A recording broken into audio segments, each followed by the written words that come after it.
the Mets, meet the Mets. Step right up and greet the Mets. Bring your kiddies, bring your wife. Guaranteed to have the time of your life, because the Mets are really socking the ball, knocking those home runs over the wall. East side, west side, everybody's coming down to meet the Mets of New York town. Oh, the butcher and the baker and the people on the streets, where do they go? To meet the Mets! Oh, they're hollering and cheering.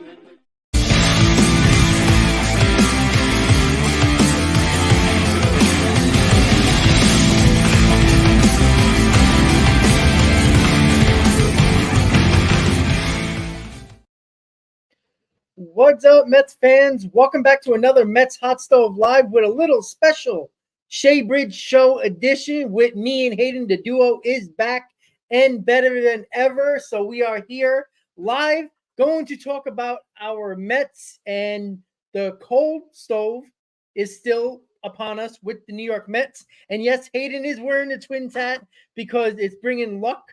You know what's funny, Hayden? Before we even get into that, we used to wear that twin hat when the Mets were on a winning streak, and you wouldn't take it off. I think it was 2022, if I'm not mistaken. So I think you're on mute. 1 second. Yeah. There you go. Always. It's always good to wear the Twins hat. But yeah, what's going on, everyone? Mets talk with Hayden here. I'm currently in New York right now, so that's why I'm not my usual setup. So I just threw the David Wright background screen on. But yeah, what's going on? Hopefully everyone is doing well. I'm most certainly doing well on vacation till New Year's. So still following the Mets a little bit. Obviously, we got some great topics today. I know it's been very cold for the Mets. It's been a cold front, cold season, whatever you want to call it. And hopefully they start making some moves because, I mean, in general, it's been a very boring offseason for MLB, minus Ohtani, Soto, and maybe 2 or 3 other guys. It's been a very boring offseason. So, I don't even think it's just the Mets, but, hopefully January, I mean, spring training is, 60-something days away. So people got to start signing eventually, right? So, yeah, LFGM, and let's get it. Yeah, absolutely. And, as everybody's just seeing on the chat, as we all know, about an hour and a half ago, Lucas Giolito signed a 2-year, $38.5 million deal with the Red Sox. And that was a guy that the Mets were clearly interested in. I already said that it wouldn't be a bad addition, considering the fact that, before we got traded from to the Angels, he had a 3.89 ERA, which is pretty good, and he threw 180 plus innings. That was important for the Mets because the Mets didn't have anybody that thrown that many innings, and nobody thrown even close to that many starts except for Senga in their rotation. And when McGill and Peterson are reaching 20 plus starts, it's not looking good for your rotation. So Giolito is off the board. We will get into why the Mets are eyeing JD Martinez, but because Giolito news popped up about an hour before our stream, I'm going to let you talk about it a little bit, Hayden, when it comes to Giolito. We all know the Mets were in on him. Everybody has their own 2 pitchers that you want the Mets to get. Again, I have no problem with Imanaga, and I wanted Giolito if it was Imanaga Giolito, if it was Imanaga Monty or Giolito Monty. But let me know, was Giolito on your radar when it came to 2 guys that you were pinpointing with the abundance of aging pitchers? Yeah, I mean, Giolito was a guy that, I said last stream and the last few streams that the Mets could easily target for. If the Mets don't want to spend and they want to have a smaller, cheap offseason, I mean, they should have been eating up all these 1-year deals. And Giolito was a perfect example of that. We'll probably find out later in the evening or, tomorrow or later in the week exactly what went down with the Mets and Giolito, how invested they got into Giolito. But we know it's 2 years, 38 million, right? So it's 17, 18, 19, pretty much was it like 19 million a year, which is, pretty much what I projected. I said last year, anywhere between 15 to 20. So pretty much right on the border of that. But, I think the big reason that he signed with the Boston Red Sox 2 years is because he does have that opt out. Yep. He does really well, he opts out, and then he gets his bank. So I think maybe the Mets were not so willing to do that. Maybe they wanted to just give him the 1 year and cut it.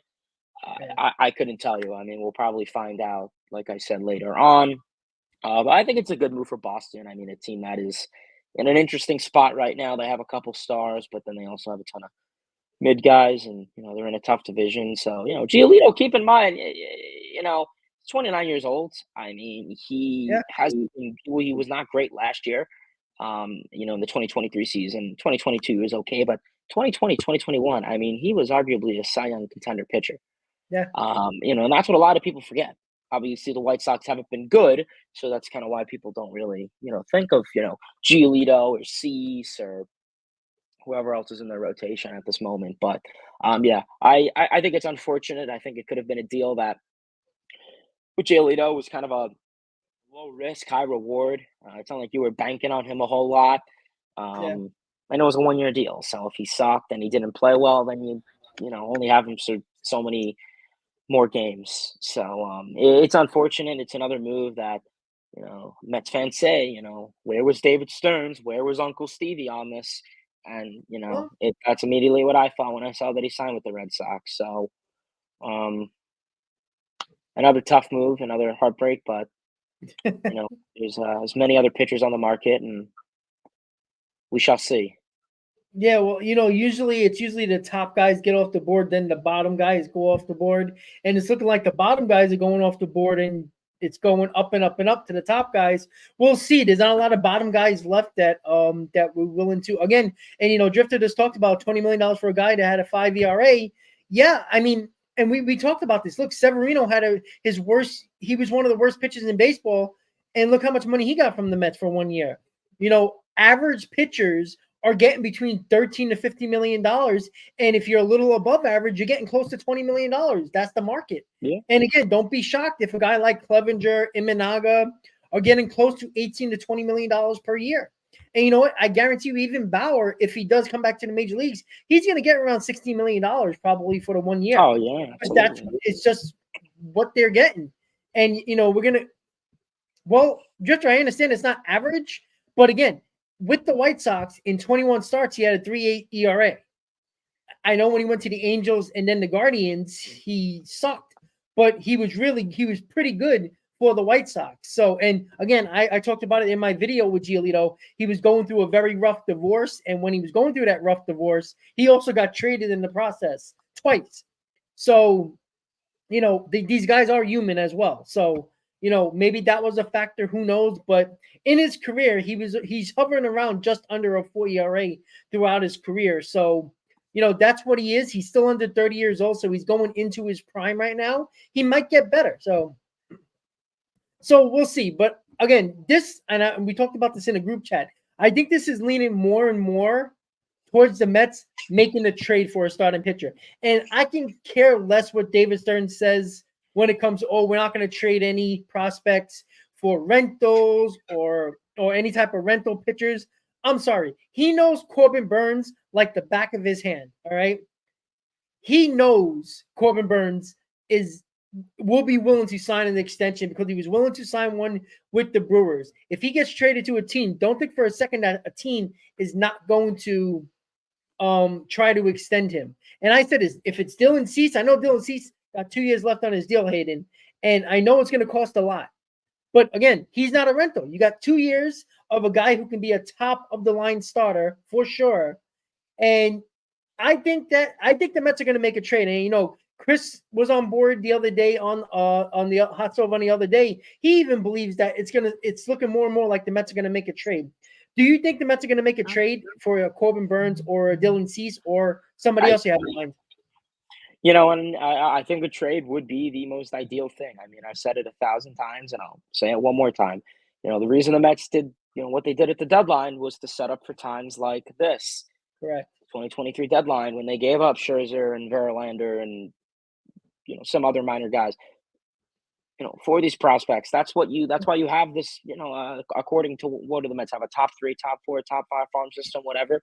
You have a ton of guys that you could trade and get quality guys in return. And that's the perfect example from this now. And that's what the Mets should do. Corbin Burns is a great guy. Like, you know, we were discussing, would he be a rental? You know, if you were to give up 3 prospects, maybe one top 5, and then the 2 others could be a 13, 14, 15 Yeah. number prospect. I mean, I think that's a totally workable deal. David Stearns has the connections with his former team, Milwaukee. I mean, we've seen it so far in the most recent trade with Taylor and whatever the pitcher's name is. I'm having a brain fart, but How Hauser, yes, Adrian Hauser. So I mean, that's exactly what the Mets should do. Are they going to do that? Well, we'll see. we'll Um, see. it would be ideal, oh, whether the Mets are not contending till 2026, 2025. I don't know what to take from that. And I mean, a rental, obviously 2-3 years, that brings you to 2025, 2026, 2027. So, maybe the Mets would be more enticed to get a guy like Burns with a shorter contract rather than maybe another pitcher who's, Mhm. locked up on a pre-arbitration deal or, a multi-year deal as it is right now with their old team. So I would say a trade would be ideal, depending on with who and who it is. I think would be nice. Because you'd really like to lock up at least an ace level pitcher this year, this offseason. I mean, it's great that they want to sign Hauser and all these number 5, number 6 guys, but it would be really nice to get at least one ace. And I'm not saying you have to get a Yamamoto or Garrett Cole type, level, but it would be nice to really lock up someone that, ooh, this guy's pitching today, it's going to be a good game instead of Yeah. oh, so we'll see. I think a trade right now is the most realistic. Like I said, if the Mets don't get after Imanaga and Montgomery, it's pretty much trade, or you're going to be stuck with a mid What pitcher, you got, essentially, to really? put it. Yeah, So, and it's like if in 2 days the Mets sign Imanaga, I think it's going to calm a lot of the Mets fans, I guess, nervousness or impatience that a lot of Mets Twitter is going through right now, and it's understandable, Again, but you also can't have it both ways. If you believe they're not going to do anything, you can't also complain that they're not doing anything. So I kind of think that it's kind of the situation where in the Mets case, it's like, I told you, Hayden, that I was listening to the Boston sports radio, and they talked about that apparently that when the Red Sox offered their 2 years, 38.5 million with the opt-out, the Mets and the Yankees offered contracts to Giolito as well. The Mets offered straight 2 years with no opt-out for very similar money, and the Yankees offered 2 years as well with no opt-out and lesser money than what the Mets offered. So if those rumors are true and what the sports radio guys in Boston were talking about, maybe that's the case. I don't know if it's possible that Lucas Giolito really wanted that 1 year opt out after the first year, and that's why he didn't choose the Mets or the Yankees offer, or he just wants to be in a team that is not going to have a lot of pressure on him. He has a good year; he can make big money next year. So I guess that's going to be the situation when it comes to what the Mets are going to do. Because I tell you right now, if another one of these pitchers that we're talking about go off the board, Met fans are gonna go fucking nuts. Like it's that, 100%. and I understand.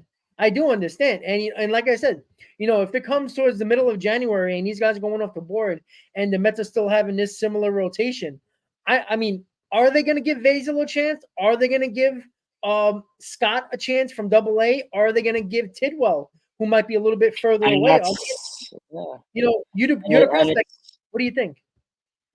no, and it's very hard to, I guess, kind of bank on a prospect to be a solidified rotation spot.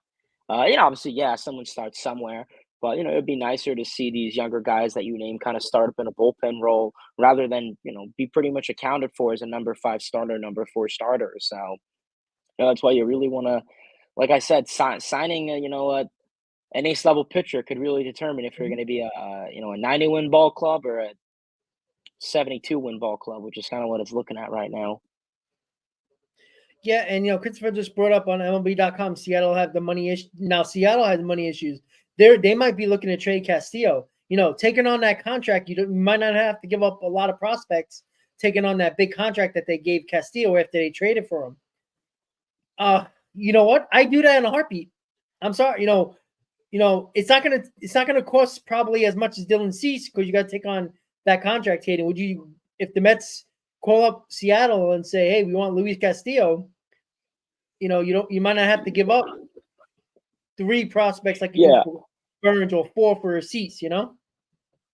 Yeah, Luis Castillo would be a good arm. I mean, obviously, like I said, right now he's with the Seattle Mariners, but very good pitcher. I mean, he's a pitcher that automatically will go on the mound, and even with his time in Cincinnati and obviously Cleveland, he's an all-star level pitcher. He's a Cy Young caliber pitcher. He'll go out there, he'll eat plenty of innings. I mean, he'll give you 175, 200 innings a year, most likely. I mean, basic stats, always is going to give you double-digit wins a season, which is something that the Mets pitching staff really had issues with last year. I'm not saying wins and losses of pitchers is a good stat, but it could determine an outcome, which has been the Mets issue for the last year or two. But like I said, he'll lead innings, and I mean he's a top tier pitcher. Strikes out guys at a good level.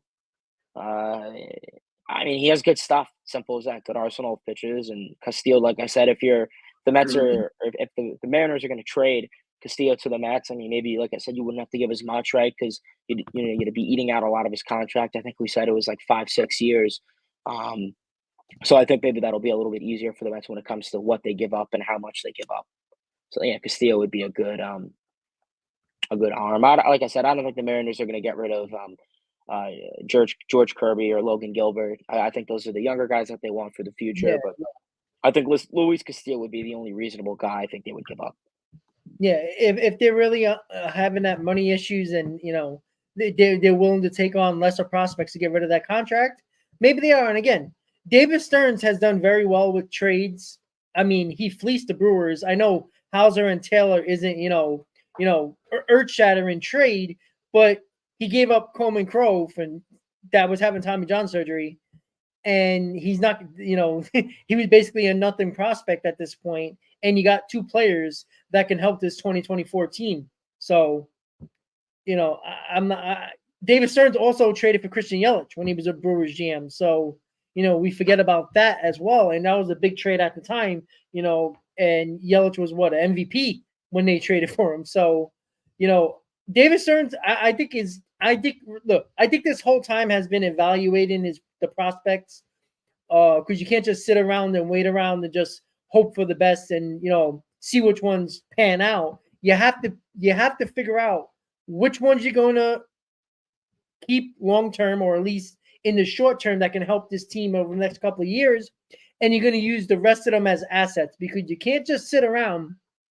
If the Mets, even if they come up with a team that's everybody thinks they're a 500 team, and they surprise everybody in the first half, they're gonna have to make a move, because there's gonna be a ton of pressure on them at the deadline if they're around or in a playoff spot going forward, Hayden. And speaking of JD Martinez and a bat, we heard Justin Turner for about 2 weeks, and then it went completely quiet. Before we went on the stream, we went live. You says it's looking like Justin Turner is probably looking for a 2-3 year deal, and there is no way the Mets are going to do that. And that's why you probably heard about JD Martinez, because JD Martinez, for what, 2 years in a row now, has been taking 1 year deals. That's right up the Mets alley, like you've been talking about. So the Mets eyeing JD Martinez, whatever the hell that means. But would you be happy with JD Martinez if the Mets get him? Yeah, I mean it's JD Martinez over Justin Turner all the way. I mean JD Martinez is what, 3 or 4 years younger than Justin Turner. Um, Yeah. You look most recently, like you said, I said it before, and I'll say it again. Justin Turner is probably wanting a multi-year deal. He's probably going to want a 2-3 year deal. Where it seems JD Martinez is a little bit more lenient on a 1 year deal and maybe a little bit of a higher price, and that's fine. I'd be more inclined to do that. JD Martinez has had more success recently than Justin Turner. I mean, last year drove in 100 RBIs, hit what, 30 something home runs. Those are some basic stats, but it goes to show you he's still hitting for power at a good age. He's driving in runs at a great level, and if the Mets table setters are getting on base, I mean, we saw how much of an issue it was for the Mets driving in, runners in the first inning or two. I mean, Yeah. definitely helped that with his power. He's another power bat to this team, and Stearns loves power and pitching. I mean, that's his philosophy. So Martinez, definitely, like I said, great guy. And like I said, I'm not saying I wouldn't give him 2 years, but I'm saying the reason that the Mets probably didn't want to go after Turner was because it was probably a 2, 3 year Yeah, deal. Where, listen, if it comes down to if it's a make or break 2 years, yeah, I would give Martinez 2 years, and yeah, obviously Martinez, in my opinion, is better than Turner, so that's why I would be more inclined to give him 2 years if it came down to it. But I don't really think many teams are going to give JD Martinez a 2 year deal, but you never know. Um, yeah, like I said, just all around much better player. Um, Deal that I would do. Like I said, I mean, for the last 2 years since the National League pretty much adopted the DH spot in 2022. I mean, who have been the Mets DHs? I mean, primarily it's been Dom Smith, Daniel Vogelbach, Darren Ruff, and guys that hit Jaden like 2 home Davis. runs a season. JD Davis, exactly. Listen, if we get a DH, whether it's JD Martinez, and he gives me heck, if he gives me 10 home runs, I'll be happy with that. That's more than what half the DHs did. Obviously, he'll give you much more than that, but I finally want a DH that actually offers something. Martinez is not going to play any defense. I doubt he'll play left field. I doubt it. Um, maybe like once a season, if I don't know, something happens, whatever. But great DH candidate, power, like I said, all that great stuff.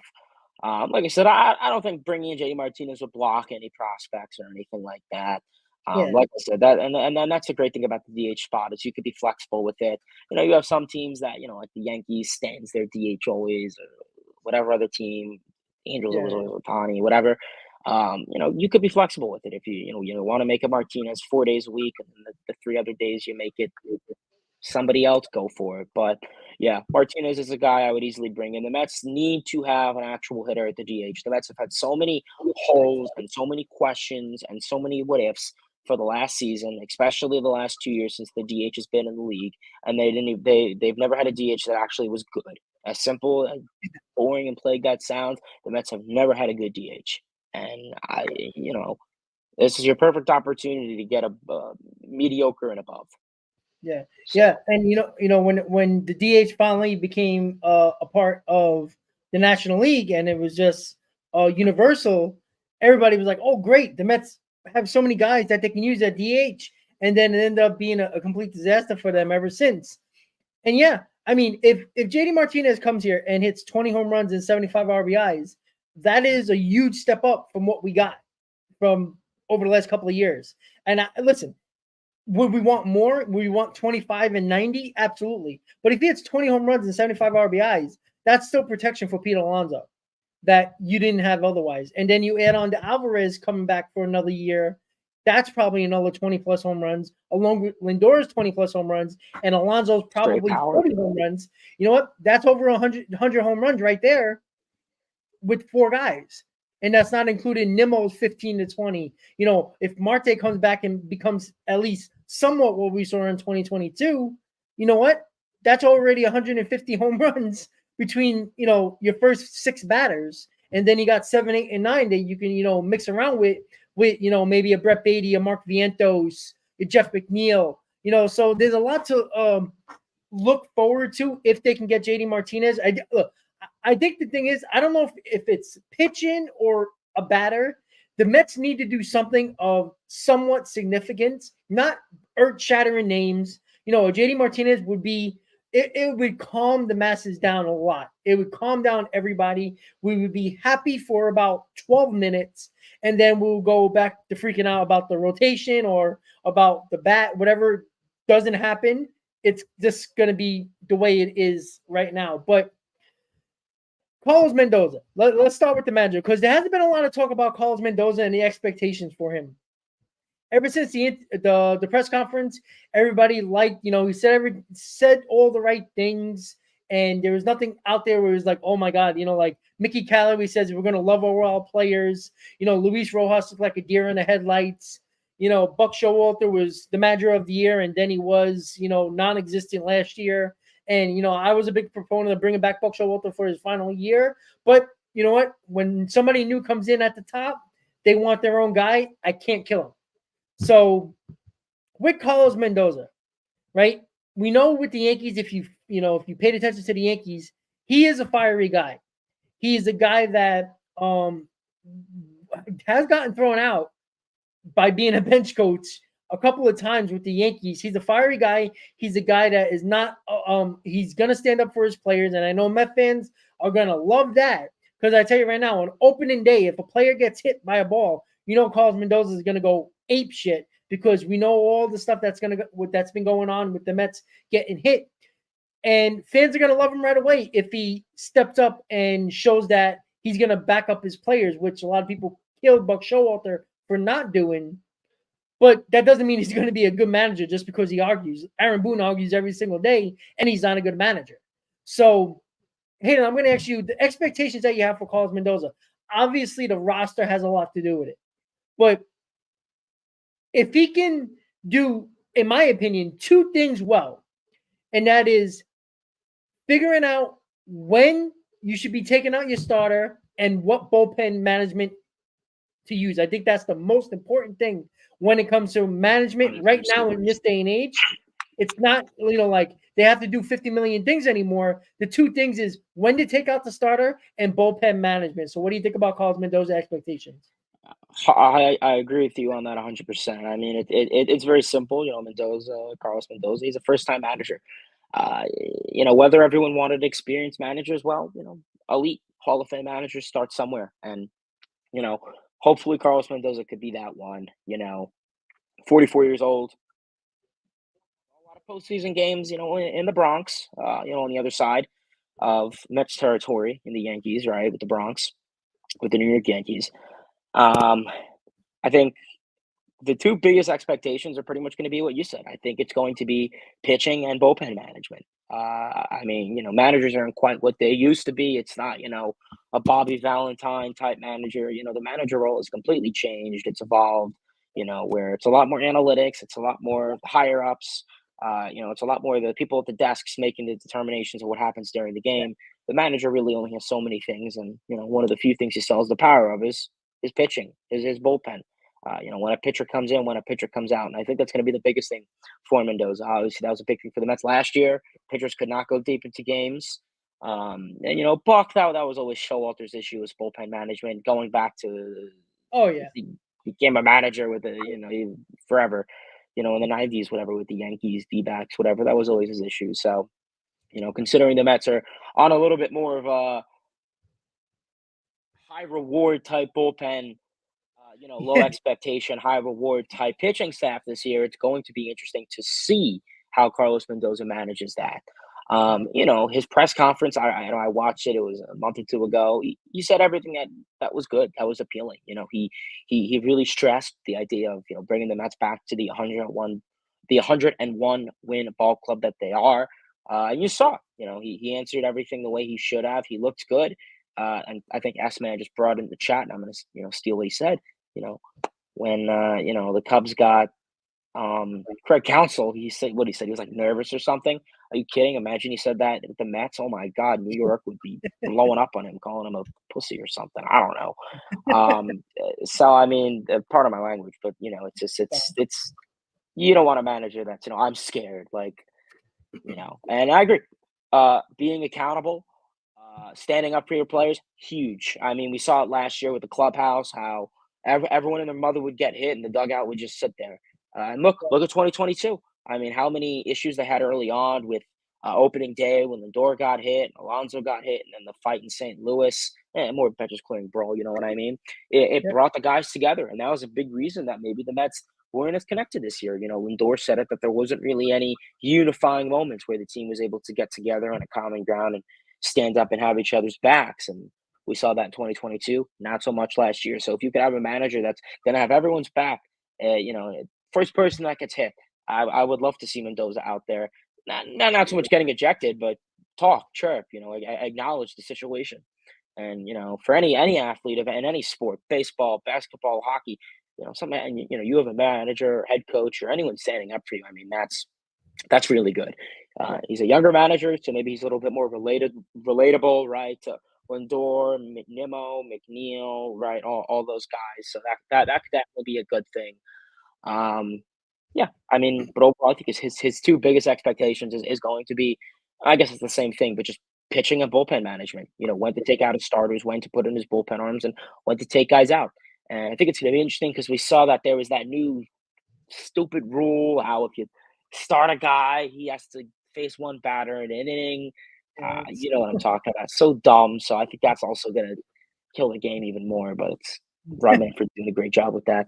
right. But I think that'll be interesting. That'll be another interesting thing to see how Mendoza handles that. Um, but yeah, like I said, you don't really know much about Carlos Mendoza. I'll tell you. I mean, it's probably 24 hours before when the Mets got him was when I first heard his name. So you really can't have anything good to say, but you can't have anything bad to say about him. So Yeah, yeah. we'll just have to go in with an open mind. Yeah, and it's just, everybody thought Counsell was going to be the guy, and then he got an outrageous amount of money to be the manager of the Cubs. I never understood giving so much money to a guy like Craig Counsell who won nothing. This wasn't Bruce Bochy. This wasn't even Joe Girardi who has a championship under his belt. I didn't understand that. I would have been pissed off if the Mets would have done that. Everybody, was so like focused, laser focused, thinking that Counsell was going to be the guy. So it basically passed their mind. People were going into free agency and worried about the players. And then when Counsell went to the Cubs, you saw what the Mets. And what I liked about the Mendoza hiring was that Stearns pivoted quickly, knowing that he had a guy that he actually liked other than Craig Counsell. Like, he even said it. Like, he thought Craig Counsell was going to be the guy. Like, he didn't question it until he started to hear rumblings that he was talking to the Cubs and it might happen. But he didn't panic and say, all right, we got to hire somebody. And oh my God, who is it? He knew the guy that was going to be, I'm not going to say the runner up because that's not fair to Mendoza, but he felt confident in Mendoza at least enough. And I do appreciate the fact that he admitted that. And yes, we'll talk about Ashella in a little bit.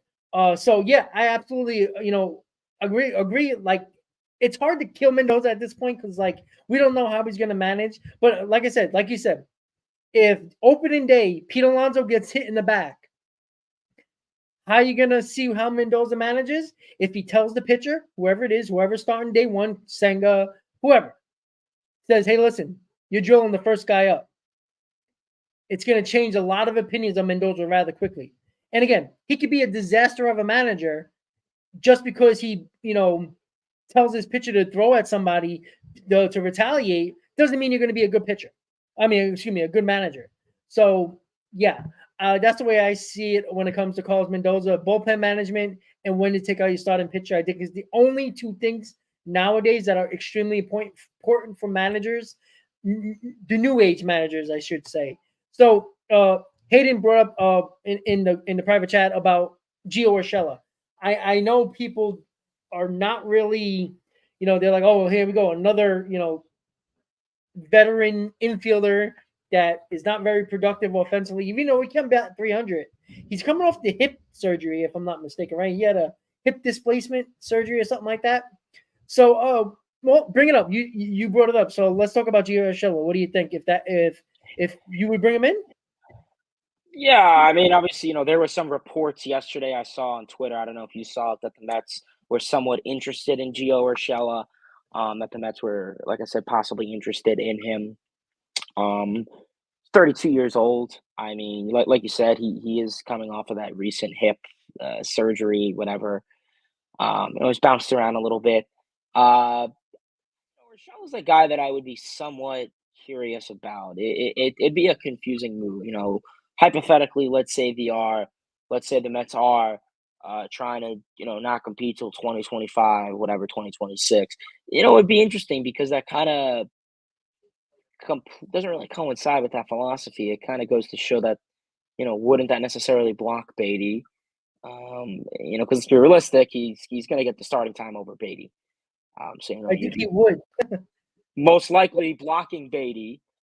He had a fine offensive season with the Twins in 2022. So, I mean, he's a guy hit 285, 338, 429, 27 doubles, 13 home runs, 64 RBIs, and over 500 plate appearances. Those are good stats. Obviously, last year, he struggled due to, like I said, injury. He sucked, essentially. He only played like 60-something games with, I think it was the Angels. But he had a fractured left pelvis in June. So, he's a talented player defensively. I think he's a solid offensive player. Like I said, when healthy, he's bounced around a little bit. Projections this year for him are about league average player, nothing too crazy, but no one too bad. But I question, if the Mets bring him in, is that going to be a deterrent for Brett Baty? And most likely it is going to, because he is going to be the starting third baseman over Baty, and that kind of goes against the philosophy. Because Urshela, they're going to give him a 2-year deal, two-year deal, maybe a 1-year deal, some opt out or whatever team or player. And that's going to block Baty for a year or two. And that's kind of on the contrary of what you want to do, if you are trying to go against, if you are trying to compete for another year or two. Yeah. So I don't know. It's like I get it. It'd be great to see them. It'd show, and I see the positives of it. Obviously it could make Baty more competitive. It shows that he has competition, like we saw with Escobar when Baty got called up in May. I mean, it showed Escobar, play well or you're losing your spot, and kind of backfired on both of them down the line. But right now, I think Urshela would have a good and a bad. So and obviously they don't have to put him at third, but I just think that's the most obvious. I mean, he's not playing short, second, or first, and he's definitely not playing the outfield. So DH, and that's about it. Yeah, and listen, everybody's talking about about Baty and his trade value is going in the toilet. Yeah, what also made his value go in the toilet? Playing like crap. He got his opportunity last year. Like, I'm not going to kill him for 2022. What happened at the end of the season? That's just the Mets' fault. But he got the opportunity once Escobar was struggling. He got up and he got the job, and he failed. It's just that simple. He lost the job. And I'm sick and tired of giving these kids the starting job and they don't deserve it. Let there be a competition. I don't want Brett Baty and on day one of spring training and say, you have the job. No, let him earn it. If Vientos wins the job. Oh, yeah, Baty doesn't have it still, 100%. No, and I hope not. Because, look, when David Stern says that third base was going to be in-house, we all read between the lines. He was talking about Mauricio being a starter. Wasn't Baty, wasn't Vientos. He was being nice. He was being, that politically correct president of baseball ops / GM, not really telling you, but saying it in a different way. Yeah, Mauricio was going to be the guy until he got hurt. That's what he was meant. Baty and Vientos weren't going to be the starters. It was going to be Mauricio. He's just not going to say that, because just saying that just tells you that they don't believe in Baty and Vientos, and it hurts their value just by saying it.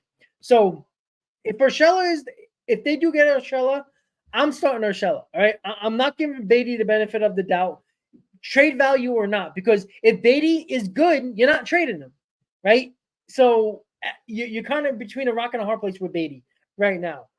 He got the opportunity last year. The Mets traded Escobar to give Baty the job, and he still couldn't do it. His problem was he couldn't hit the ball in the air. When he was in AAA, he was hitting rockets all over the place, gap to gap, home runs. When he gets back to the major leagues, every ball is hit on the ground. He's gotta can't pull the ball. His whatever it might be, the launch angle, whatever he's doing in AAA, he's not bringing to the majors at the plate, because a guy who is considered a 25 home run guy and a gap-to-gap hitter, and when he gets to the majors, he's a singles and a ground ball guy. That's not the guy we're looking for. I mean, we can find 100 players that can do the same thing Baty does. Urshela is better than him right now. If you're going to give me 285, 10 home runs, 12 home runs, and 50, 60 RBIs, I take that because I don't trust Baty. No, yeah, and that's why I was going to say exactly why. That's why I would have no problem bringing in Urshela if it's a guy that, a few pros of it, if he's going to be a guy that threatens Baty and kind of makes Brett Baty go, hey, I need to play better, or else I'm going to be chilling on the bench and Urshela's going to be starting over me. That's what you need. What you need. I mean, because clearly Baty, he looked horrible last year. Like we said, his launch angle rate was negative. It's not possible. I'm making that up. Just still, couldn't pull the ball. We saw him in AAA, gap to gap hitter, pulling the ball. Launch angle was there. He was hitting for power. We saw in the beginning when he did come up. That's what he did. he was going the opposite way. He was hitting gap to gap. He was a line drive hitter. He was hitting for power. He wasn't striking out a lot. He was a contact hitter. And then, coming a couple months later, he was striking out like crazy and just couldn't put the ball past the infield. And right now, I think that's why maybe bringing in a guy like Urshela on this 1-year deal, 2-year deal, maybe an opt-out player or team opt-out in between could be a showing to Beatty of, hey, play better or else we're not going to play you at all. And honestly, I hate to say this, and I don't really like to say this, but obviously, how much more time are you going to give Beatty? I mean, obviously, like we said, 2022, that's an excuse. That's fine. But you gave him all the opportunities in the world this past year. I mean, he got rid of Escobar for him, and then he plays like crap. He was horrible. And, out of all the prospects last year, I can at least say confidently that for the three other guys, Vientos, Alvarez, and Mauricio, we saw their talent. We saw their scouting report. Yep. I didn't really see anything in Beatty. I saw him blow games with his inadequate defense at third and strike out a ton of times. Yeah. Obviously minus, May when you had that good week. At least with Alvarez, you saw his power. At least with Mauricio, you saw everything. At least with Vientos, you saw his power to dead center and to the opposite field. You didn't see anything with Beatty, essentially. Yeah. And that is why, the Mets are going in another season where they have the same issues. No solidified DH, no solidified third baseman, and it's keep running through the motions. Keep throwing some rental in to fix the problem. No, and then that's why trust me, I don't want Beatty to fail. You banked on him so hard. The Mets never could have easily traded him when his value was so high, and his value is low now. I don't think the Mets are going to trade him, and I'm not giving up on him. Obviously, he has plenty of more time to prove himself as a great player. But right now, it's very hard when he's coming off of a season where he had no competition.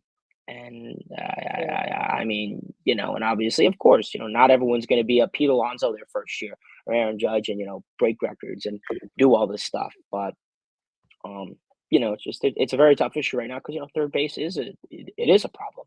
It is a question. And obviously, Brett Beatty is not the starting third baseman right now. Honestly, I don't even think he will be this year unless he goes into spring training and has a monster spring training like he did last year. And I'm talking like a little bit better than that. Otherwise, I'm starting, I hate to say Joey Wendell, but that's really your competition right there. So, you really gotta play better. And that's why I'm hoping the new hitting coach, a new hitting philosophy is really going to help him a lot. Yeah. And look, we were at spring training last year. Mauricio and Beatty were beating up minor league pitching, right? We were talking about it when we were at the intra-squad game that they had and even the spring training game. We said it, like Beatty and Mauricio looked the best.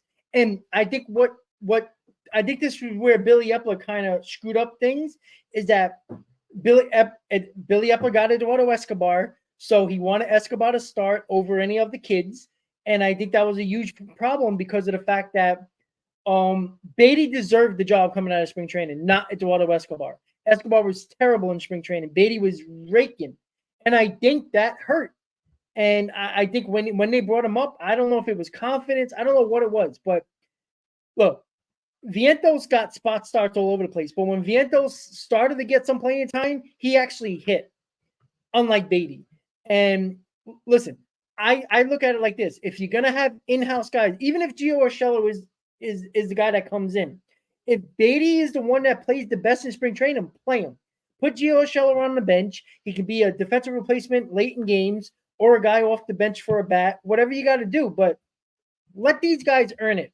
I'm sick and tired. And Easy's talking about George Brett and Mike Schmidt. You know how many guys I can say, oh, well, look at George Brett and Mike Schmidt. They weren't good early on, but they got better later. You can say that about 250 of these prospects.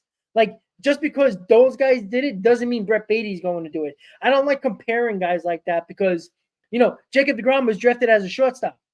Did anybody think he was going to be one of the better starting pitchers in baseball? Like you can't just say, oh well, he did that. This is what George Brett did, so Brett Beatty can do that. It's just not the case. It doesn't work like that. The fact of the matter is, you're a Major League Baseball player or you're not. Like this is not, you can't be a quadruple A player and act like you should be getting the starting job when you do not perform. If you don't perform, that's why there's a minor leagues. You either get better or you're going to live in the minor leagues. And I think that's what too many people are too focused on.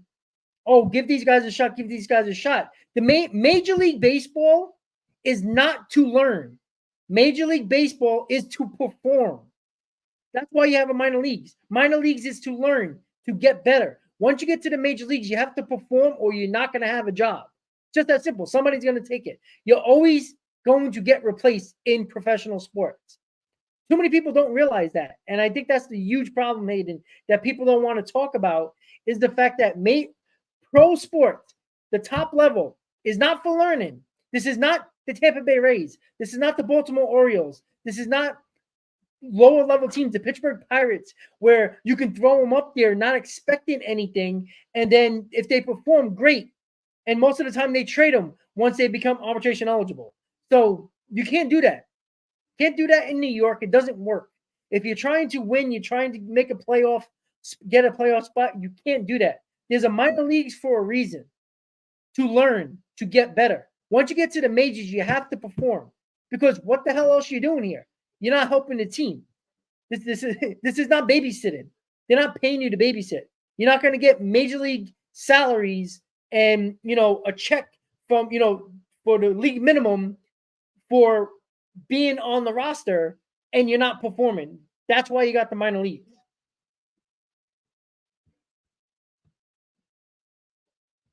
Yeah, I'm sorry. Nah, I have nothing else to say on that. I agree with you. Like I'm sick and tired. Well, easy, but that's what you're technically saying. Like you brought up George Brett and Mike Schmidt. Like, I mean, come on, Hall of Famers. Like that's ridiculous. They don't do that. Bring up David Wright, who's a borderline Hall of Famer because he got hurt. Like bring up guys like that. Like Brett Beatty is a top prospect, and the problem with Brett Beatty is that there's nothing else to prove in the minor leagues. He has to prove it in the major leagues. Yeah, he's great in the minor. I mean, he's an MVP in the minor leagues. And then he come up to the majors, and his hitting philosophy is different. His approach is different. Mental stage is different. Correct. Well, that's the problem. That's the problem that we have. Like, you can't just rake in all levels of the minor leagues. Every time you get sent back down, you rake, and then you get, they're like, all right, he fixed whatever he fixed. And then when he gets to the majors again, he does the exact same thing that he was doing. So it's either mental or he's just not that good. Major league pitching is getting the best of him, and maybe he's just not a major leaguer. That's okay. Prospects fail. You can't help it. Next one up. Give Mark Vientos the job then. If he wins it, give him the job. I have no problem. If he's not great defensively, well, you know what? Figure it out. But if he's going to hit, he's going to be in a lineup because baseball is the way it is now. If you can hit, they're going to find a spot for you. It's just that simple. So to finish up over the last 10 minutes or so, there's been a little bit more talk now about because the Mets aren't doing anything, why don't we use all this money we're going to give Yamamoto to extend Pete Alonso? Hayden, I know that's your favorite player. I know you want the Mets to sign him to a long-term deal, but we also have to be realistic. You don't hire Scott Boras to take a team-friendly deal. It's just that simple, right? I have a feeling that Pete Alonso wants close to Aaron Judge money. He's not Aaron Judge. And I still say this till this day. As an overall first baseman, he's not better than Freddie Freeman. He's not better than Matt Olson. Now, I am willing to give a contract in the middle of both of those guys. I think that is fair enough where he can probably be top 2 salary. Even, give him $28 million per year. But it's got to be 7 years, possibly 8 years the most. I'm not giving him 10 years, $290. It's just, I can't do that. I mean, yeah, it's no question. You need to extend him. I mean, it's that simple. This is something that shouldn't even be dragging out as long as it is. I mean, you're talking about a guy who's guaranteed to give you 40 home runs, 100-plus RBIs, a 250, 260 average guaranteed. I mean, you're talking about one of the best power hitters in baseball, the guy with the most home runs since 2019. I mean, I want you guys to name me many other guys who the Mets can get if it's not him. There's not many, that's for sure. Talked about, the Braves got rid of Freddie Freeman. Yeah, they pivoted to Matt Olson, who's also an elite first baseman. What other elite first basemen would you pivot to exactly? I mean, probably some Wilpon caliber one if that's the route the team's taken. But that's besides the point. But Yeah, you need to extend him. I mean, it's so simple. Something that needs to get done. If you're not going to spend any money this offseason, I mean, maybe you could use some of that money on Pete.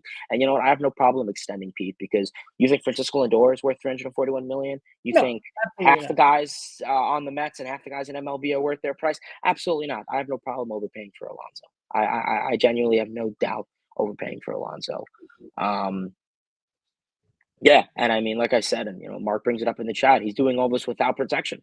I mean, the last 4 years, his Great. protection has been Dom Smith, Jonathan VR, Daniel Vogelbach, and I mean, it's pretty much him driving in uh, McNeil and Emo. Essentially, he's driving in the table setters, and then everything after that's an out. So right now it's a contract that needs to be done. I mean, talking about a franchise player, the Wilpons extended their franchise player, David Wright. So, Steve Cohen, now's your opportunity to actually show that, oh, LFGM, I'm a fan, oh, all this talk, cockiness. Well, now this is your perfect opportunity to show that and actually, put fans in the ballpark, because you don't bring Alonso back. I think the fan and opportunity and optimism is going to drop big time. So it's a simple move. I mean, it's so simple. I mean, you bring back Nimmo and McNeil, who are great players by no means, but they're not as good as Alonso. So No, it'd be very silly. It wouldn't make much sense to bring back Nimmo and McNeil, but then not Pete. But who knows? I mean, baseball and business is weird sometimes. What do I know? it But is. yeah, no, bring them back, or else bring them back, or else you have fun with your 60 wins. I don't know what to say. I mean, I don't know who would replace him. I mean, you can bring back Dom Smith, and that bust of a prospect can play. Yeah. And like I said, I think the Mets are going to extend him. If they're not going to extend him, they're definitely going to sign him when he becomes a free agent. I think the last call is going to be to Steve Cohen. Boris is not stupid. He's going to make Cohen. And I think have it's the that years say. more. Well, see that. Well, that's what I'm going to ask you. What is the biggest offer you're willing to give?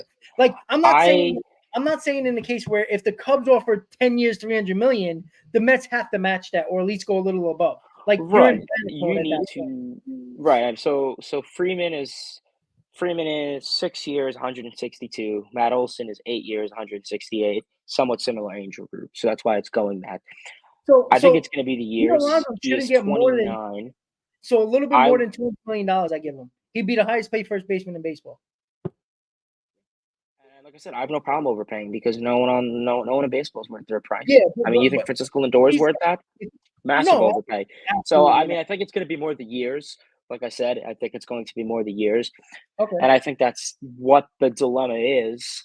So where I would say what's the 7, 8 highest to go? years. I would. Well, see, I think he wants 9 or 10. What do you do there? He's going to be playing when he's 40 years old. Even the biggest fan of Pete Alonso, it's Yeah, tough. I would It's because in moments like this, sometimes you have to take a risk. well, see, that's what I'm saying. Like I think the only way they would go 9 to 10 years if another team goes that, and they have to do it. Yes, Like the Yankees. right. If you have no other competition, Correct. contract wise, then I would go with the lowest that you Well, originally see, offered. But if I you have think competition, I yes. think the Mets are playing it similar to what the Yankees did with Aaron Judge, only because of the fact that because Pete Alonso thinks he's probably worth more than his evaluation around the league. Because just because Mets fans and we see him every day, the league doesn't think of Pete Alonso the same way we do at all. I can assure you, if we think he's a $200 million player, I can guarantee, or say if we believe he deserves 250. There's a lot of evaluations out there that don't, a lot of other fan bases and a lot of other organizations that don't evaluate Pete Alonso more than probably less than $200 million per year. So you can go out and say, hey, Pete, listen, we want you, but we're not going to overextend a crazy contract when we don't have to. And that's what the Yankees did with Aaron Judge. Everybody was like, you know what? Go see what you can find. You said you want to be a Yankee. Come back to us with our final call. Now, he took less to go back to the Yankees. I don't expect Pete Alonso to take less to come back to the Mets, even though he should. If he's talking about like wanting to be a Met, do what Aaron Judge did, right? He took less money. He could have took more money with San Diego, could have took more money with the Giants. In my opinion, let Pete Alonso scope out. We know the teams, right? I think the Yankees are going to be on Pete Alonso because Rizzo's going to be gone. That would be interesting. I don't think the Yankees would go that amount of money, but the Cubs might. But I would see what teams evaluate Pete Alonso around the league because I can just get it done. Well, yeah, I agree. Get it done. But I also don't think that you should be stupid either. Because if Pete Alonso's, and again, Steve Cohen's rich. We know that. We get the most money in baseball. But you also can't be stupid because every rich person is going to have a budget. It's just that simple. Like, if you're going to, like, I'm not saying, if it's a $10 million difference, then we should kill Steve Cohen if he doesn't give the extra $10 million. But if it's a $50 million difference, it's like, ooh. But again, if another team gives them a 9-10 year deal worth 260, 270, whatever it is, then the Mets are gonna have to match it or do a little bit better than that. Then I have no problem with it. But to do it as an extension, look, you don't sign an extension with a player and not get a little bit of a discount, right? That's why Aaron Judge didn't take the offer that the Yankees offered right before opening day because it was a fair offer. Aaron Judge bet on himself, and he got paid for it. My only thing, and the big reason I want this to get done this offseason, it's going to hit him like nuts. You know how much of a mental player is. It's going to hit him like nuts if he is playing on a free agent year, and it's going to hit him mentally, and it's going to destroy the team. It's going to destroy the clubhouse issues. And that's why I'm saying this is a deal that needs to get done. I don't want this to go to free agency. I want this to get done this offseason. He's a free agent after 2024 season, right? Yeah. Well, yeah. Exactly. So that's why this is a deal that just simply it needs to get done. I'm not saying, you need to give him 15 years, 35 million, give him a pool host. I'm not saying that. It's irrelevant. Point is, what the Mets can do is give him an offer and match it. That's all you could do. Well, that's what I think. And I think Stearns knows that Steve Cohen is not going to let Pete Alonso go because of money. I don't think it's going to happen. But I also think Stearns and Steve Cohen is also not going to, again, you're not going to go to Pete Alonso in May and give him, hey, we're going to give you 10 years, $280 million. If you don't have to go that high, why go that high until you see his evaluation around the league? Now, again, if a team does it, if a team goes that high and Pete Alonso calls up and says, hey, listen, Cubs are offering me 9 years, 280, match it or I'm going to the Cubs, then if the Mets don't do that, then we have a problem because that's a situation where the Mets have to match or do better to keep their guy. Right now, they don't have to overpay. There's no need to. He's still a part of your team. And again, I think the Mets during the season are going to go to Pete Alonso a couple of times and start throwing out offers and see what happens. But I think, like you said, I think it's the years more than the money. And I think they're probably at 7. They're probably willing to go 8 right now. And Pete Alonso probably thinks he can get 8 or 9 on the open market. We'll see. Because, again, Pete Alonso don't get a lot of respect around the league. I think we all realize that, right? Because remember at the All-Star game last year, how people were making a joke out of Pete Alonso, like, oh, he's a doofus. He's, Yeah, a lot of people don't like him. And a lot of people don't like why that is. And that's organizationally as well. So I think that's a situation where I don't think Pete Alonso really realizes that until he gets into the rooms with these teams. And when they're offering him, 7 years, 200 or, 7 years, 180, 190, because there's going to be a lot of teams that are going to pull up Freeman's numbers and Osa's numbers and not just offensively. They're going to look at an overall player and they're going to look at it and say, hey, listen, you're not better than these guys, or you're at least a little bit under those guys. You don't deserve to get more than those guys. And that's what I think. I think we should talk about pool hosts. What happened? Nah, go ahead. I'm joking. Oh, about pool hosts? Yeah. Well, I mean, again, I don't care about history, first base long-term deals because Freddie Freeman, is still, mashing balls and playing extremely well into his mid-30s, and, Olsen looks like a guy. He's not and again, people are talking about Pete Alonso, and he's not really lean, and he's not muscular. He's He's not kind going of to age well. I agree with that. I mean, again, coming 30, 36, 37, he's going to be well, a but he'll big be a DH, slump. which is fine. It's not the National League of old where if he can't play first base, we're in trouble.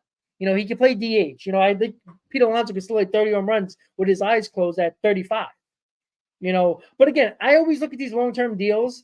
If you give like the Lindor deal, the 10-year deal, if you get 5 years of Lindor that is very similar to his career stats, I think you have to take that. The same thing with Pete Alonso. If you sign him at 31 years old and he gives you 5 out of the 10 great Pete Alonso years, you got to take that. You expect the other 5 to be, slowly declining or quickly declining. I always look at long-term deals like that. I think if you can get 4 of the 5 years on a 10-year deal, I think it's worth it. Like CC Sabathia, right? He had 4 really, really excellent seasons with the Yankees, and the rest were like, but they won a championship in that time, and he was really good for 4 years. I think it's worth it. Like the Garrett Cole contract is not going to be worth it if they don't win a championship, right? He won a Cy Young, but what does that really mean? And I think that's look where at the Ohtani deal. Say that again. And look at the Otani deal. That he's going to be getting paid what 70 deferred, but he's going to be getting what $60 million technically at the age of 37, 38 years old. He's not going to be doing half the things he's doing. Yeah, I tend to agree with that. All right, my thing is, go ahead. Overall, they got to do what they can. I mean, if they go out there and simply enough, they go out there, I'd like to get a contract done before the season starts. Because like I said, the last thing you want is for this to linger on into the regular season. I mean, you don't want this to go on into the season, and this is the deal that you want to get done. I mean, it's I don't need to explain why you need to bring him back. It's pretty self-explanatory. I don't care about Ryan Howard. I don't really know what relevance that has for this, but apparently it does. To compare other guys to another guy when it comes, I could pick 4 guys that worked out and 4 guys that didn't work out. It has nothing to do with Pete Alonso. Like Pete Alonso, you're talking about Chris Davis. Like Chris Davis had 1 good year and got a contract off for it, and that was it. Like Pete Alonso's had every year of his career really damn good. Like it's hard to compare to that. So yeah. Plus Ryan Howard won a World Series out of it. Yeah, and he was good for a league. He was one of the best baseball for 3 years. Like, I mean, again, if you win a World Series, look, if Pete Alonso gets a 9-year deal from the Mets and you win a World Series and he's only really great Pete Alonso for 3 out of those 10 years, you win a World Series, you could say that's a worthy contract because you got your World Series and you got 3 dominant. That's how it is for every single player in baseball. Yeah, exactly. That's 100%. How it is for every single player in baseball. Yeah, and listen, if the Mets win a World Series, the Lindor contract's going to look really nice at that point. You're not going to care at that point because you got your World Series. That's the whole point of giving these guys contracts is to win a World Series, not for them to just put up good numbers and have 75 wins. All right, Pete Alonso can have all the great numbers he wants. Lindor can have all the great numbers he wants. If you don't win a World Series, those numbers are pointless until the Hall of Fame ballot comes out. It doesn't mean nothing for the organization at all. What, we're going to retire their numbers? Great, another number that goes up there that doesn't have a World Series title. David Wright, a great player, but his back injury killed him. He never had a World Series under his belt. You're going to retire his number in probably a year or 2, but there's no World Series attached to that, right? All the stats are going to be great. Great. When we look at the team leaders, Pete Alonso is going to be number 1 in all these stats, but if you don't have a World Series title, you're going to look like everybody else that doesn't have a title that are at the top of the list. That's the problem that I have. Like, you got to win. And this is what I keep on talking about before we end the stream about the core. This core has not won. And I've said this many times. Again, I'm not saying I want to trade Pete Alonso. Pete Alonso deserves a long-term deal. He needs to be a Met long-term and probably for his career. But this team, this core, Nimmo, McNeil, Lindor, Alonso, they haven't won. Until they do that, it's a failure. Like, I don't care if you won 101 games. That's beautiful in the moment, but you didn't win. Since Lindor's been here with Alonso, with McNeil, with Nimmo, they've had one win in season. That's not good enough. You can't keep on rolling off these years and you don't make the playoffs or win a World Series. And now Alonso's 34 years old. Lindor's 33, 34 years old. McNeil's 36. Nimmo's 33, and now he's playing left field. Now that core is older, and if those prospects don't work out, now you're in big trouble. Now you're paying all these long-term guys, and you still don't have a championship, and you still got these guys for 5-6 years on their contracts, and then you're in trouble. So sooner or later, this core has to win. Like the Mets told you, McNeil, Lindor, and Nimmo, you gave them contracts. You're believing in those guys. Alonso's next. If you give him a long-term deal, you're telling me that core four is who you believe in.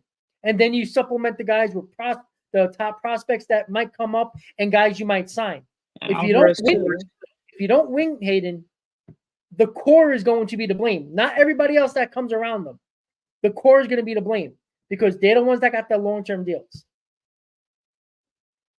That's the way I see it. Yeah, I mean, it's just simple. Get it done. That's all I have to say with it. Just get it done. Yep. Alvarez too. I mean, we're talking about extensions. Alvarez would be a guy I would like to extend to. I mean, that's a guy you could, I think, easily get on this. Braves like Acuna-like contract. Yeah, and listen, we'll see. Like I said, I think this lineup is a lot better than people give it credit for. Everybody had down seasons with no rotation and 175 games somehow. I don't know how that happened, but if McNeil bounces back, Alonso gets his average up, Alvarez gets his average up and hits it with power, and Marte comes back, and you have a solid rotation, not a great rotation, solid rotation, you should easily be a 500 team and be in the mix in the wild card because you only got to be 3 to 4 games over 500 to make a wild card spot. It shouldn't be that hard. So we'll see. So Hayden, give me your final thoughts. Never said Pete Alonso. I never said that, but okay. I said there's a limit. Go back and watch. I said there's a limit. Yes, there is a limit. Like I said, 300. Is the sky blue? Correct. Probably so Hayden, not. your final thoughts on everything. I don't know if we're going to be together again before the new year, but give everybody your thoughts. What are you going to do with your channel and whatever else you got to say? Yeah. But like I said, Alonso, it's simple. Give him an offer. He gets another offer, counter. And like I said, that's all you could do. But yeah, otherwise, great stream going over. We have a lot of good stuff. Like I said, the off season has been very quiet. I mean, it's safe to say it's definitely been a cold off season. Big cold stove. Like we said earlier, it's a lot of the lower level guys signing, and usually it's the big guys sign first, and then it kind of trickles down. So, we'll have to see how that goes. Like I said, New Year comes in, so I think you'll start to see your guys like Bellinger and Montgomery really start to sign in and make deals. So I don't think the Mets will be in on Bellinger, but you never know. But yeah, we shall see with that. But otherwise, Mets Talk with Hayden is the name. Look me up on YouTube, Twitter, all that great stuff. Trying to get to 900 subscribers, so if you can subscribe, I would greatly appreciate it. Subscribe to Rob and I. Yeah, I love GM, Mets news, analysis, rages, good, the bad, the ugly, streams, all that great stuff. And yeah, let's go Mets. Absolutely. So make sure you subscribe. And remember, guys, Imanaga is not going to start talking to teams until after the new year. So wait for him to get signed over the next couple of days. Ain't happening. He's going to meet after New Year's with those teams. So with that said, Hayden, subscribe to his channel. He'll probably be popping on with the roundtable over the next week or so. I think Monday or Tuesday or whatever. Everybody should be getting back together. So we'll have all of the 4 guys for the roundtable for another Mets Hot Stove. Well, hopefully we get some good news over the next couple of days. So once again, another Mets Hot Stove in the books. Hayden, thank you for coming on and hanging out with us today. So we got a little special edition of the Shea Bridge show that we will be doing during the season.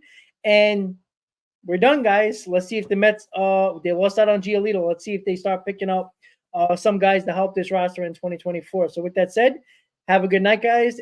As always, Met fans, let's go Mets. See you next time, guys. Have a great night.